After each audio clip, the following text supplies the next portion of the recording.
এই যে আইসিটি বিষয়ের 112 সংখ্যাটি 8 ভিত্তিক অক্টাল সংখ্যা। তো এই অক্টাল সংখ্যা হচ্ছে বাইনারি সংখ্যা। সহজে কিভাবে নির্ণয় করা যায় লক্ষ্য করি। তো প্রথমে আমরা একটা কাজ করব।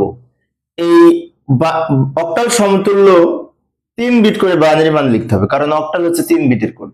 যেমন এই যে এখানে 1 1 2 লিখে নিলাম। নেওয়ার পরে এগুলোর সমকক্ষ 3 বিট করে বাইনারি মান লেখার জন্য আমরা এখানে একটি কোডের হেল্প নিতে পারি।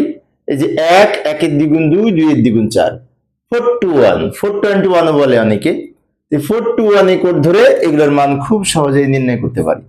যেমন এটার মান ধরে যদি 1 এর মান বের করতে চাই, তাহলে 1 আছে কিনা দেখতে হবে। হ্যাঁ, 1 আছে সবার শেষে। যেখানে 1 আছে সেখানে 1 হবে, বাকিগুলো শূন্য হবে। যেখানে 1 আছে সেখানে 1 হবে, বাকিগুলো শূন্য হবে। এটা হচ্ছে 1 এর বাইনারি মান 1 এর নিচে লিখবো। এবার এই 1 এর মানও তাই হবে, তাই না? এই 1 এর নিচে 1 1 যেখানে আছে সেখানে 1, বাকিগুলো শূন্য। এটা হচ্ছে 1 এর মান। 2 এর মান কত হবে? 2 মাঝখানে আছে। 2 এর মান এখানে বের করি। 2 যেহেতু মাঝখানে আছে, তো মাঝখানে 2 যেখানে আছে সেখানে 2 এর নিচে 1, বাকিগুলো শূন্য। এটা হচ্ছে 2 এর মান 2 এর নিচে লিখবো। এবার এগুলো একসাথে লিখবো, কিন্তু একসাথে লেখার সময় বামের শূন্য বাদ দিয়ে লিখলেও হয়। এই যে আমি এখানে লিখে নিলাম, এটা হচ্ছে বাইনারি মান।